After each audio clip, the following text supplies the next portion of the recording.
नमस्कार मित्रांनो, प्रश्न बघा. एमपीएससी आयोगानं लिपिक टंकलेखक परीक्षा 2015 ला विचारलेला प्रश्न आहे. काय प्रश्न आहे?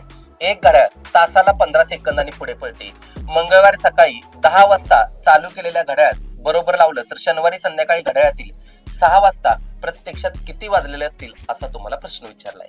आता मंगळवार सकाळ 10 ते त्यानंतर शनिवारी संध्याकाळी 6 वाजेपर्यंत एकूण किती तास होतात ते बघायचं. मंगळवार सकाळ 10 ते शनिवार संध्याकाळ 6 वाजेपर्यंत टोटल तास होते ते 104 तास. एका तासाला घड्याळ किती सेकंद पुढे पळतं?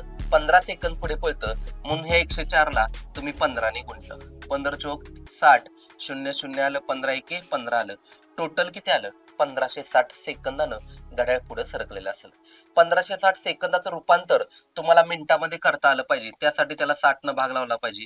0 0 कट झाला. 154 ला 6 ने भाग लावल्यास 26 मिनिटांनी ते घड्याळ पुढे सरकतं. आता 6च्या पुढे 26 मिनिटं म्हणजे उत्तर काय येईल तुमचं? 6 वाजून 26 मिनिटं. मी सेम प्रश्न तुम्हाला देतो. आता बघा, एका घड्याळामध्ये मंगळवारी सकाळी 8 वाजलेले आहेत. किती? 8 वाजलेले आहेत.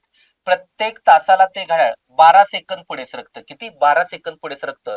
तर गुरुवारी संध्याकाळी, कधी? गुरुवारी संध्याकाळी 4 वाजता त्या घड्याळात किती वाजले असतील? या प्रश्नाचं उत्तर तुम्ही कमेंट करा. थँक्यू. नमस्कार मित्रांनो, प्रश्न बघा.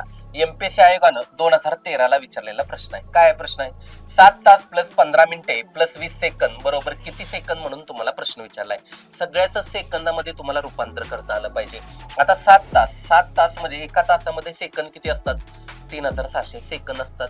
त्या 3600 ला तुम्ही 7 ने गुणलं पाहिजे. 3600 ला जर 7 ने गुणलं तर 36 ला 7 ने गुणल्यानंतर तुमचं उत्तर किती येते? 252 येते. त्याला 2 शून्य जोडलं म्हणजे 25,200 सेकंद आलं. 15 मिनिटे, एका मिनिटाला 60 सेकंद असतात. मग 15 ला 6 ने गुणल्यानंतर 900 सेकंद होतात आणि वरचे 20 सेकंद म्हणजे टोटल किती झाले? हे 20 सेकंद. 9 2 11, हातचाला 1, 5 आणि 1 6 आणि हा 2, 26,120 सेकंद. पर्याय क्रमांक किती आला तुमचा? तिसरा आला.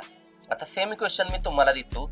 बघा या ठिकाणी बघा, 2 तास 28 मिनिटे आणि 45 सेकंद या सगळ्यांचं सेकंद किती होतील या प्रश्नाचं